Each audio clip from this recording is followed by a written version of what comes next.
I call that a success. Did you break something? Huh? Did you break anything?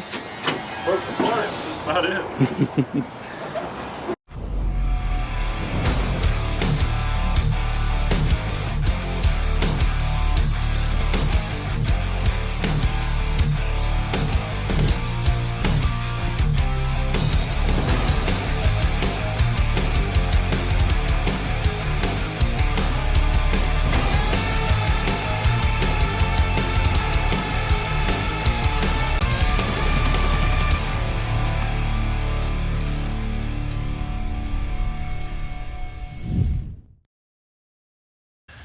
All right, YouTube, we're back. Another day in the shop.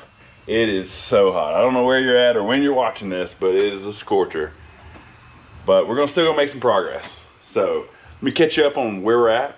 I know it looks a little worse because I took the hood back off, but I had to do it, had to take it off to install some of the things. So I'll walk you through everything we've done so far.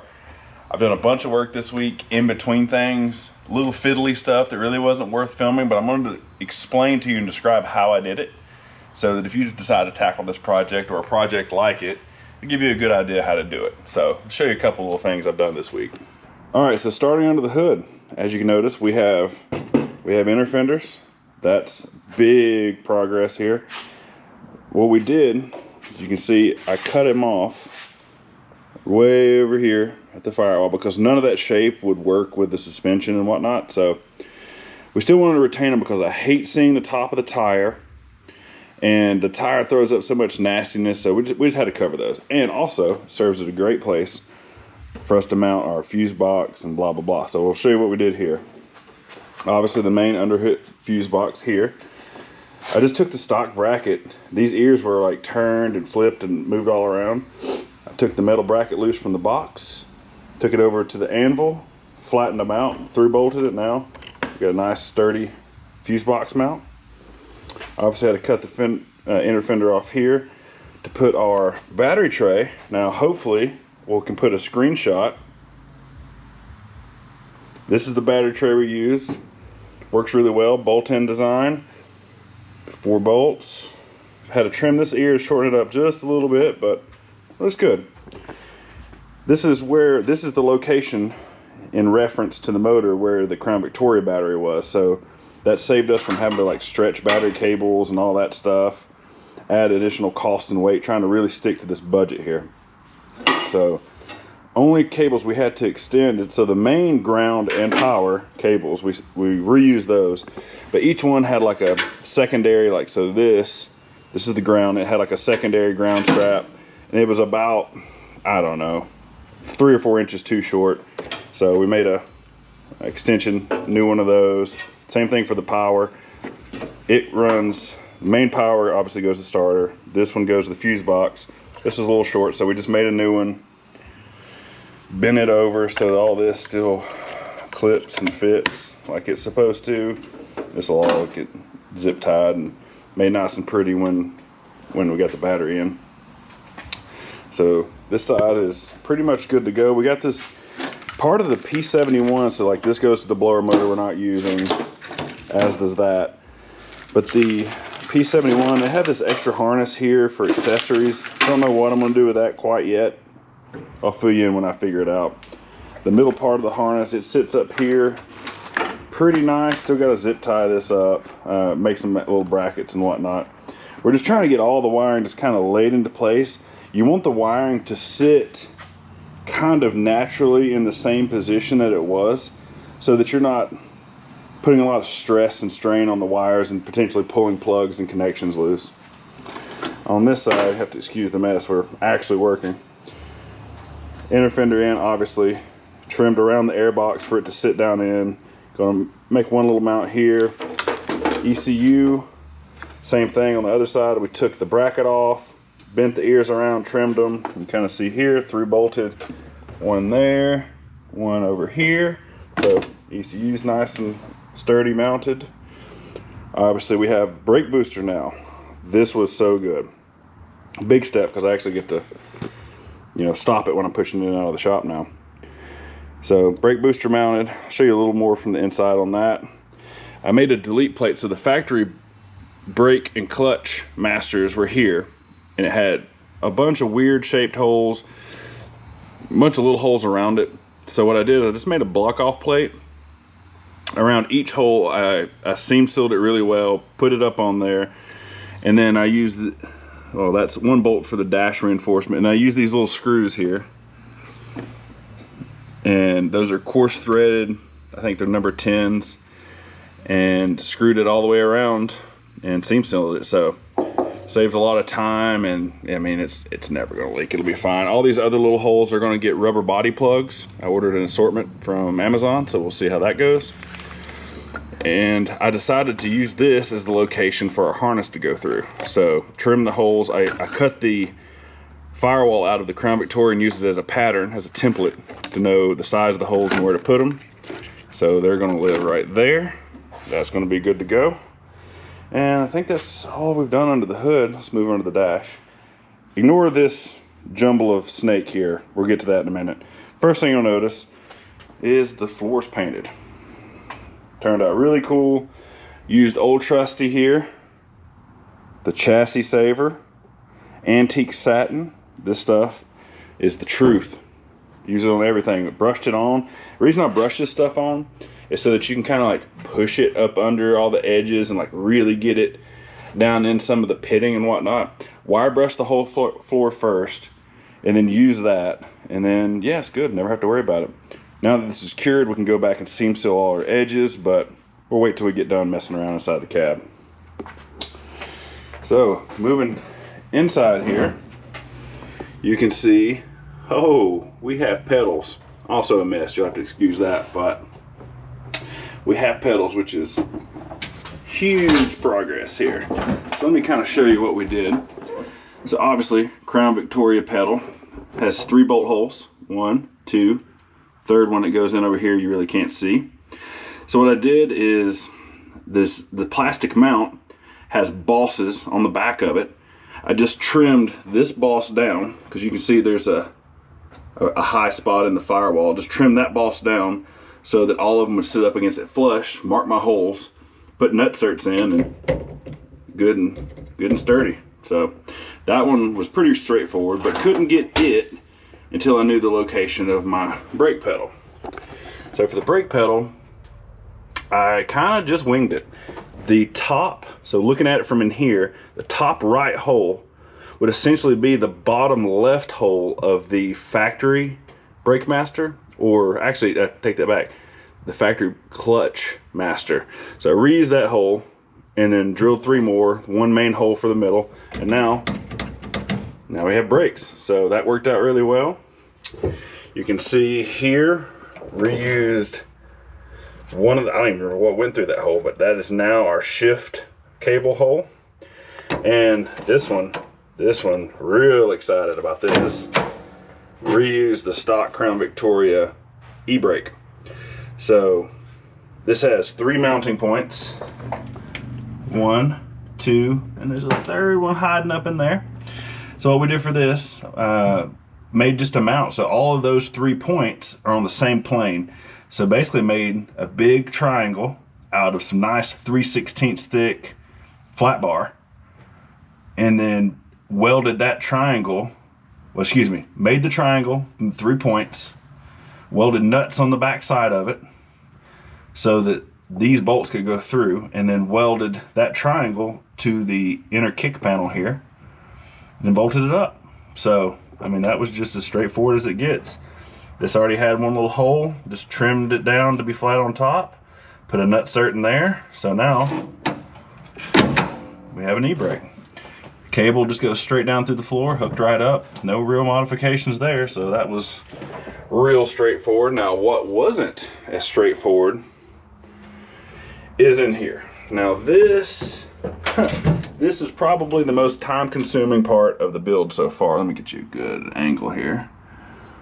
Okay, so what we did, obviously, this is a factory 3-speed manual on the column. You can see there's the main part of the column, the steering column, and then this shaft is what, you know, controls the shifting of it. So what I did, and I should have taken pictures, but There's a bracket that holds this, that it rides in, that it pivots inside of. I took that bracket, flipped it around backwards, and welded it to the tube, right? So now we have something solid for this to pivot on. And then I came in here. Now what I did, so this bracket here, so this is the shift cable. This is the stock bracket that was bolted to the bottom of the steering column on the Crown Victoria. So I cut it and ground it and flipped it around so that now it's horizontal. And on the steering column of the Crown Victoria, it had this little stud that this went into. It was like a cast aluminum piece with a little steel stud. So I cut the cast away to leave the stud, and then I made this little tab right here, welded the stud onto the tab, and the tab is welded onto this steering shaft, or excuse me, shifting shaft, if we will, and then welded it to the main bracket of the thing. So now we have our shifter.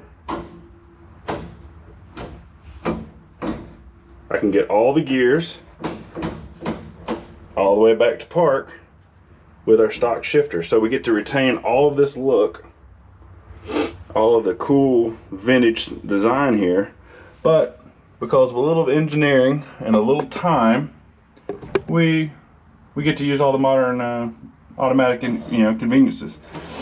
This little clip is important. Lost this one, but luckily they still sell them new at Ford. They're like $5, so don't lose that if you attempt this deal. That was pretty straightforward. Not as straightforward, but simple result here. So I want you to check these brackets out. Simple little 90-degree bracket with a nutsert, and let me show you what that's for. So those brackets are for the cluster. Now let me show you what I did here. Factory, this cluster, this black part right here, sloped up, right? So I just cut all of that flat to give me a flat plane to work with. Took the factory gauge bezel from the F100, and I cut out just kind of a shape. You can see the radiuses on the end kind of mimic that. I cut that out. Put a piece of this regular plexiglass from Home Depot. It's like 10 bucks for a big sheet, and I just used a little portion of it. And I even drilled an extra little hole for the trip. So now when you put it all together, now we have the original Crown Victoria cluster behind the F100 bezel.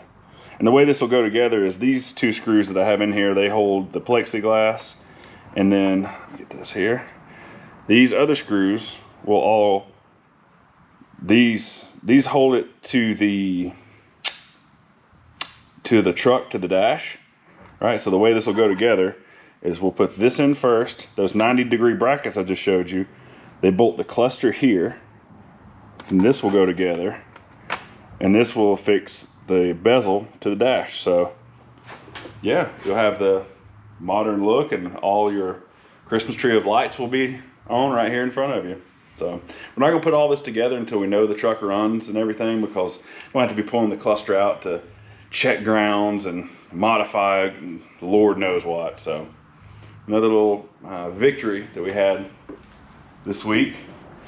Next victory we're gonna have is today. We're gonna run all the harness for the dash and the chassis, and yeah, we're gonna see what happens. I know I'm probably gonna miss about 3 grounds and 4 or 8 plugs, and we'll see if we can get this thing to make noise, but I'm not gonna hold my breath. Burnout marks, posy, maybe a little sneak peek, but before you get the rest, like, subscribe, share, you know the deal. All right, we're back. I just want to know, have you guys ever just absolutely had your butt kicked on a project before? I mean, to the point you're like, come on, seriously? We were up here, today's Monday, we're up here Saturday, and put all the harness in. I'll show you in a second how we did that. Put the harness in. I was going to put it in real loose, just connect all the main stuff, everything that was connected while it was still like the cut up car, basically. And yeah, we'll just turn it on, make sure it still runs, and then we can go to thinning the harness out and tucking and deleting and, you know, kind of moving the wires around where they look good and they're out of the way of everything. Get everything plugged up, and this thing would not run. I'm telling you, I was just scratching my head. It was I didn't get it. Amber and I were up here. She was helping me test things and couldn't figure it out. To the point I was like, I'm just burnt out. I got to go home. Went home, took yesterday off just to recharge my batteries, and came back in here this morning. I got here real early before work, and I was like, all right, let's try it again. So I'm trying some things. I'm cleaning some grounds. Nothing. Luckily, my buddy Eric from Queen City Speed, shout out to my brother here. He was down there at his shop, and I went to ask him a question about fuel pump because I was getting spark. I was getting injector pulse. The pump was priming, but the pump wasn't running. So, long story short, he came down here and within a minute with the power probe, figured out that the ground I had on the sheet metal fuel tank holder, it was ground, but it wasn't ground enough to run the pump. So he recommended some MacGyver stuff with some jumper cables, and boom, that was it. So only fired it off for half a second because I didn't have the heater core lines hooked up, and it was puking, cooling everywhere, and I forgot I had a vacuum leak from the brake booster hose being off of it. So got all that, tied it up. We'll show you here in a second. The second start, not the first start, but it's the first start it's ran since it won't puke coolant. I don't know. Let me show you what else we did. Before you say anything, this looks like a mess. Looks very intimidating, and it is. But if you just break it down part by part, it's not that bad. So what we did is I came in here and I took the dash of the Crown Victoria, had a chassis harness in it. So I took that harness and put it inside this dash. And just got the cluster laying up here now, just because I still got to tuck and clean wires and whatnot. So I hooked the cluster up, and then there was the chassis harness, which you can see, this would be what would be the right-hand side, passenger side of the chassis harness, which would go back through the Crown Vic. Nothing through there is pertinent to making this truck run. A lot of that's just power window stuff, rear window defroster, SRS or the safety stuff, safety restraint system for the seat belts, blah, blah, blah. So a lot of that will get deleted and tucked and whatnot, but we didn't want to do anything until we knew it ran, because if we would have deleted and tucked a bunch of stuff and then it wouldn't run, like, well, could it have been that? So that's what we did. So the chassis harness runs up through there, up through the dash. It's kind of hard to see, but it runs through there, down, and there's a little hole. Let's see, shine a light on the situation. Little hole right there that ran through the firewall. Then it runs down and up under the truck. And this would be what would be the driver's side of the harness, which is, once again, seat belts, power window stuff. A lot of this I have to delete and clean up, but you get the idea. Went ahead and hooked up the light switch. Hook up everything that you know that was hooked up before. And yeah, so then that harness runs up under the truck. So coming from under the truck, comes back to here, and this is more of your rear seat belt stuff, rear defroster maybe, trunk light, tail light stuff, but some of the important things here, fuel pump driver, very important. This is your inertia switch or rollover switch. That has to be hooked up or bypassed. Give you a hint, that's going to get bypassed. And then goes up to the fuel tank, which is going to be your sending unit, your pump, and I think there's a pressure thing in the tank as well in this unit. But that, and I just put a quick and dirty little ground strap here, and then voila. So let's see the second first start. So here we go. I feel like I'm a lowrider in this thing. All right, here's the second first start. Oh, it's making noises.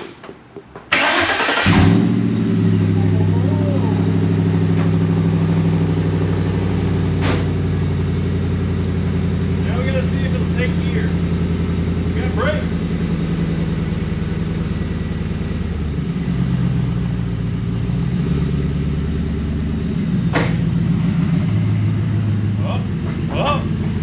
Oh, moving under its own power.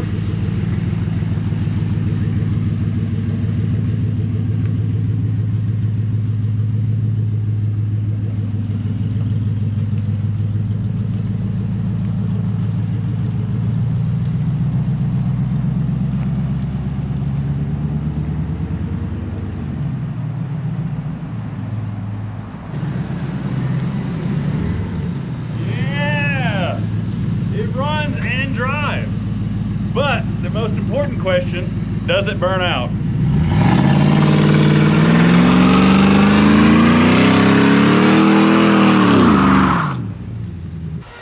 I call that a success. Did you break something? Huh? Did you break anything? Broke the parts, that's about it.